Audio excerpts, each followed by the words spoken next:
എല്ലാവർക്കും നമസ്കാരം. Welcome back to Niyans. ചോറിൻ്റെ കൂടെ കഴിക്കാൻ വളരെ പെട്ടെന്ന് തയ്യാറാക്കാൻ പറ്റുന്ന 2 തരം നാടൻ കറികളുടെ റെസിപ്പിയാണ് ഇന്നത്തെ വീഡിയോയിലുള്ളത്.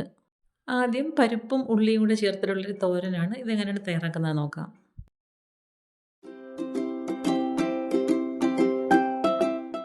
ഈ തോരൻ തയ്യാറാക്കുന്നതിന് വേണ്ടി കുറച്ച് സാമ്പാർ പരിപ്പ് വേണം. അപ്പോൾ നമുക്ക് ആവശ്യമുള്ള അത്രയും പരിപ്പെടുത്തൊരു പാത്രത്തിലേക്ക് ഇട്ട് കൊടുത്ത് നന്നായിട്ടൊന്ന് കഴുകിയെടുക്കാം. പരിപ്പ് നല്ലതുപോലെ ഒന്ന് കഴുകിയതിന് ശേഷം അതിലേക്ക് ആവശ്യത്തിനുള്ള വെള്ളം ഒഴിച്ച് വെച്ച് കൊടുക്കുന്നത് കുതിർക്കാൻ വേണ്ടി മാറ്റി വയ്ക്കാം. അതൊരു 10 മിനിറ്റോളം ഇതൊന്ന് കുതിർന്നൊക്കെ ഇട്ടട്ടെ. ആ സമയത്ത് നമുക്ക് സവാളയൊന്ന് അരിഞ്ഞെടുക്കാം. അപ്പോൾ ഒരു വലിയ സവാളയാണ് ചേർത്ത് കൊടുക്കുന്നത്. അതിന് ഇതേപോലെ ചെറുതായിട്ടൊന്ന് മുറിച്ചെടുക്കാം. സ്ക്വയർ പീസസ് ആയിട്ടാണ് മുറിച്ചെടുക്കുന്നത്. അപ്പോൾ ഒരു സവാള എത്രയും ഇതേപോലെ ഒന്ന് മുറിച്ചെടുത്ത് മാറ്റി വയ്ക്കാം. ഇനി ഇതിലേക്ക് ഒരു അരപ്പും കൂടെ തയ്യാറാക്കാനുണ്ട്. അതിനുവേണ്ടി മിക്സിയുടെ ജാറിലേക്ക് ആവശ്യത്തിനുള്ള തേങ്ങ ഇട്ട് കൊടുക്കാം. തേങ്ങയുടെ കൂടെ തന്നെ ഒരു പച്ചമുളക് ചേർത്ത് കൊടുക്കുന്നുണ്ട്. അതുപോലെ തന്നെ ഒരു 1/4 ടീസ്പൂൺ അളവിൽ മഞ്ഞൾപ്പൊടിയും അതുപോലെ തന്നെ 1/4 ടീസ്പൂൺ അളവിൽ മുളക് പൊടിയും കൂടെ ചേർത്ത് കൊടുക്കാം. പിന്നീട് ഒരു അല്ലി വെളുത്തുള്ളിയും കൂടെ ചേർത്ത് കൊടുക്കുന്നുണ്ട്. ഇനി ഇതെല്ലാം കൂടി ഒന്ന് ചതച്ചെടുക്കാം. ഇനി ഇതാ ഒരു ചട്ടിയിലേക്ക് കുതിർക്കാൻ വെച്ചിരുന്ന പരിപ്പ് വെള്ളത്തോടെ തന്നെ ചേർത്ത് കൊടുക്കാം. ഇനി ഫ്ലെയിം ഓണാക്കി കൊടുക്കാം. ഇതിലേക്ക് ആവശ്യത്തിനുള്ള ഉപ്പും കൂടി ഇട്ട് കൊടുക്കാം. അതിനുശേഷം ഒരു നുള്ളു മഞ്ഞൾപ്പൊടിയും അതേപോലെ തന്നെ ഒരു നുള്ളു മുളക് പൊടിയും കൂടെ ചേർത്ത് കൊടുത്ത് നന്നായിട്ടൊന്ന് മിക്സ് ചെയ്ത് കൊടുക്കാം. ഇനി ഇത് അടച്ചു വെച്ചിട്ടൊന്ന് വേവിച്ചെടുക്കണം. നല്ലതുപോലെ ഇളക്കി കൊടുത്തതിന് ശേഷം ചട്ടി മൂടി വയ്ക്കാം. മൂടി വെച്ചിട്ട് അതൊന്ന് വെന്ത് കിട്ടണം. അപ്പോൾ ഇടയ്ക്കൊന്ന് തുറന്ന് നോക്കിയിട്ട് ഒന്നുകൂടെ ഒന്ന് ഇളക്കി കൊടുക്കാം. അടിക്കൊന്നും പിടിക്കാതെ നോക്കിക്കൊള്ളണം.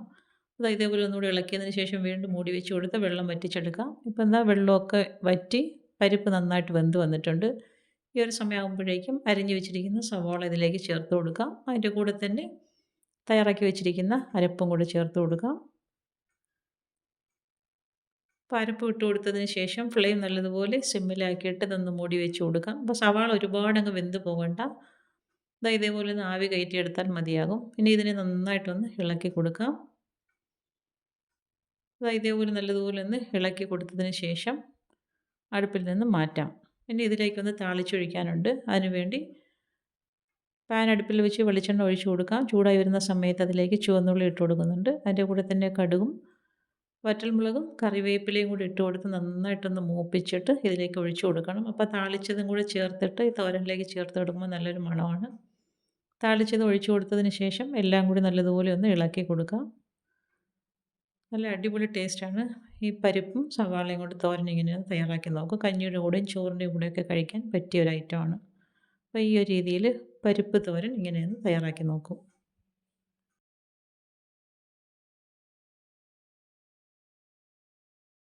അടുത്തത് തേങ്ങയൊന്നും ചേർക്കാതെ ചേമ്പ് കൊണ്ട് തയ്യാറാക്കിയിട്ടുള്ളൊരു കറിയാണ്. അപ്പോൾ ഇതെങ്ങനെയാണ് തയ്യാറാക്കുന്നത് നോക്കാം. ഈ കറി തയ്യാറാക്കുന്നതിന് വേണ്ടി നമുക്ക് ആവശ്യമുള്ള അത്രയും ചേമ്പെടുത്ത് വയ്ക്കാം. അതിൻ്റെ തോലൊക്കെ കളഞ്ഞൊന്ന് വൃത്തിയാക്കി എടുക്കണം. അപ്പോൾ ആ ചേമ്പ് പെട്ടെന്ന് തന്നെ ചുരണ്ടി എടുക്കാൻ പറ്റുന്നൊരു ഐറ്റമാണ്. ഈ ഒരു രീതിയിൽ നന്നായിട്ട് ചുരണ്ടി വൃത്തിയാക്കി എടുക്കാം. ചുരണ്ടിയതിന് ശേഷം നല്ലതുപോലെ ഒന്ന് കഴുകി എടുക്കണം. അപ്പോൾ വൃത്തിയാക്കുന്നത് ഇതേപോലെ വെള്ളത്തിലേക്ക് ഇട്ട് വെച്ച് കൊടുക്കാം. ഇത് നന്നായിട്ട് കഴുകിയതിന് ശേഷം പിന്നെ നമുക്ക് അരിഞ്ഞെടുക്കാം. ഇതേപോലെ നല്ലതുപോലെ ഒന്ന് കഴുകി വൃത്തിയാക്കിയതിന് ശേഷം ഇതിനെ ഒന്ന് നമ്മൾ ഉരുളക്കിഴങ്ങൊക്കെ കറിക്ക് അരിയുന്ന ആ ഒരു വലിപ്പത്തിൽ ഇതിനെ ഒന്ന് മുറിച്ചെടുക്കാം. മുറിച്ചതിന് ശേഷം വീണ്ടും ഒന്നുകൂടി ഒന്ന് കഴുകിയെടുക്കണം. ഇതേപോലെ ഈ ഒരു വലിപ്പത്തിൽ കഷ്ണങ്ങളെല്ലാം മുറിച്ചെടുത്തതിന് ശേഷം ഒന്നുകൂടി ഒന്ന് കഴുകിയിട്ട് ചട്ടിയിലേക്ക് ആക്കി കൊടുക്കുകയാണ്. ഇനി ഇതിലേക്ക് കുറച്ചധികം ചുവന്നുള്ളി വേണം. ചുവന്നുള്ളി ചെറുതായിട്ട് അരിഞ്ഞതിലേക്ക് ചേർത്ത് കൊടുക്കാം. പിന്നീട് വേകാൻ ആവശ്യമുള്ള വെള്ളവും കൂടി ഇതിലേക്ക് ഒഴിച്ചു കൊടുക്കാം. ഇനി ആവശ്യത്തിനുള്ള ഉപ്പ് ചേർത്ത് കൊടുക്കാം. അതത്രയും ചേർത്ത് കൊടുത്തതിന് ശേഷം ചട്ടി മൂടി വെച്ച് അടുപ്പിലേക്ക് വെച്ച് കൊടുത്ത് കഷ്ണങ്ങളൊന്ന് വേവിച്ചെടുക്കാം. അതൊന്ന് വെന്ത് വരുന്ന സമയത്ത് നമുക്ക് അരപ്പ് ചേർത്ത് കൊടുക്കാം. അപ്പോൾ അതാ കഷ്ണങ്ങളൊക്കെ നല്ലതുപോലെ തിളച്ച് പകുതി വേഗമായിട്ടുണ്ട്. ഇളക്കിയതിന് ശേഷം വീണ്ടും ഒന്നുകൂടി ഒന്ന് മൂടി വെച്ച് കൊടുക്കാം. കഷ്ണങ്ങൾ നന്നായിട്ട് വെന്ത് വന്നതിന് ശേഷം മസാലകൾ ചേർത്ത് കൊടുത്താൽ മതിയാകും. അപ്പോൾ അത് വീണ്ടും മൂടി വെച്ച് കൊടുക്കുന്നുണ്ട്. അപ്പോൾ അത് കഷ്ണങ്ങളെല്ലാം നന്നായിട്ട് വെന്ത് വന്നിട്ടുണ്ട്. ഈ ഒരു സമയമാകുമ്പോഴേക്കും 1 ടീസ്പൂൺ അളവിൽ മുളക് പൊടിയും അതേ അളവിൽ മല്ലിപ്പൊടിയും ചേർത്ത് കൊടുക്കാം. പിന്നെ ഒരു 1/4 ടീസ്പൂൺ മഞ്ഞൾപ്പൊടിയും ഒരു നുള്ളു ഉലുവാപ്പൊടിയും കൂടി ചേർത്ത് കൊടുക്കാം. അപ്പോൾ ഇത്രയും ചേർത്ത് കൊടുത്തതിന് ശേഷം നല്ലതുപോലെ ഒന്ന് മിക്സ് ചെയ്ത് കൊടുക്കുകയാണ്. ഇതുപോലെ നല്ലതുപോലെ ഒന്ന് ഇളക്കിയതിന് ശേഷം വീണ്ടും ഒന്ന് മൂടി വെച്ച് കൊടുക്കാം. ഇനി ആ മസാലകളൊക്കെ കഷ്ണങ്ങളിൽ നന്നായിട്ടൊന്ന് പിടിച്ച് കിട്ടണം. വീണ്ടും ഇത് തുറന്ന് ഇതിലേക്ക് ഇനി പുളി ചേർത്ത് കൊടുക്കണം. അപ്പോൾ നമുക്ക് കറിക്ക് എത്രത്തോളം പുളി ആവശ്യമുണ്ടോ അത്രത്തോളം പുളി വെള്ളത്തിലിട്ട് കുതിർത്ത് ഇതിലേക്ക് ചേർത്ത് കൊടുക്കാം. ഈ സമയത്ത് ആവശ്യത്തിനുള്ള വെള്ളവും കൂടി ചേർത്ത് കൊടുക്കണം. വീണ്ടും നല്ലതുപോലെ ഒന്ന് ഇളക്കി കൊടുക്കാം. ഇളക്കി കൊടുത്തതിന് ശേഷം വീണ്ടും ഒന്ന് മൂടി വെച്ച് കൊടുക്കാം. ഒരു 2 മിനിറ്റോളം അങ്ങനെ ഇട്ടതിന് ശേഷം വീണ്ടും തുറന്നൊന്ന് ഇളക്കി കൊടുക്കാം. അപ്പോൾ നമ്മുടെ ചേമ്പ് കറി നന്നായിട്ട് സെറ്റായി വന്നിട്ടുണ്ട്. ഇനി ഇതിലേക്കൊന്ന് താളിച്ചൊഴിച്ച് കൊടുത്താൽ മതിയാകും. ഈ സമയത്ത് ഉപ്പൊക്കെ നോക്കിയതിന് ശേഷം വേണമെന്നുണ്ടെങ്കിൽ ചേർത്ത് കൊടുക്കാം. അപ്പോൾ ആ പുളി നന്നായിട്ട് സെറ്റായി വന്നിട്ടുണ്ട്. ഇനി ഫ്ലെയിം ഓഫ് ചെയ്ത് അടുപ്പിൽ നിന്ന് മാറ്റാം.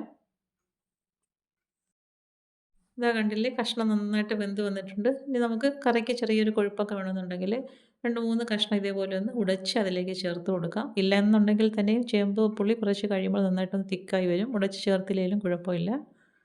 അപ്പോൾ ഈ ഒരു രീതിയിൽ നല്ലതുപോലെ ഒന്ന് ഇളക്കിയതിന് ശേഷം അടുപ്പിൽ നിന്ന് മാറ്റി കൊടുക്കാം. ഇനി ഇതിലേക്ക് താളിച്ച് കൊടുക്കാം. അപ്പോൾ അതാ പാൻ അടുപ്പിൽ വെച്ച് വെളിച്ചെണ്ണ ചൂടായി വരുമ്പോൾ കടുക് ഇട്ട് കൊടുക്കാം. കടുകും കറിവേപ്പിലയും കൂടി നന്നായിട്ടൊന്ന് മൂത്ത് വരുന്ന സമയത്ത് ഒരു നുള്ളു മുളക് പൊടി അതിലേക്ക് ചേർത്ത് കൊടുക്കാം. ഫ്ലെയിം ഓഫ് ചെയ്ത് നന്നായിട്ടൊന്ന് മൂപ്പിച്ചെടുത്തതിന് ശേഷം കറിയിലേക്ക് ഒഴിച്ചു കൊടുക്കാം. അപ്പോൾ നല്ല അടിപൊളി ടേസ്റ്റാണ്. ചേമ്പ് പുളി ഇങ്ങനെ ഒന്ന് തയ്യാറാക്കി നോക്കൂ. അപ്പോൾ ഇന്നത്തെ വീഡിയോ ഇത്രയേ ഉള്ളൂ. ഇഷ്ടമായാൽ ലൈക്ക് ചെയ്ത് സബ്സ്ക്രൈബ് ചെയ്ത് സപ്പോർട്ട് ചെയ്തേക്കൂ. എന്തെങ്കിലുമൊക്കെ അഭിപ്രായങ്ങളുണ്ടെങ്കിൽ കമൻറ്റ് ചെയ്യൂ. വീണ്ടും അടുത്ത വീഡിയോയിൽ കാണുന്നത് വരെ bye from Niyans. Thanks for watching.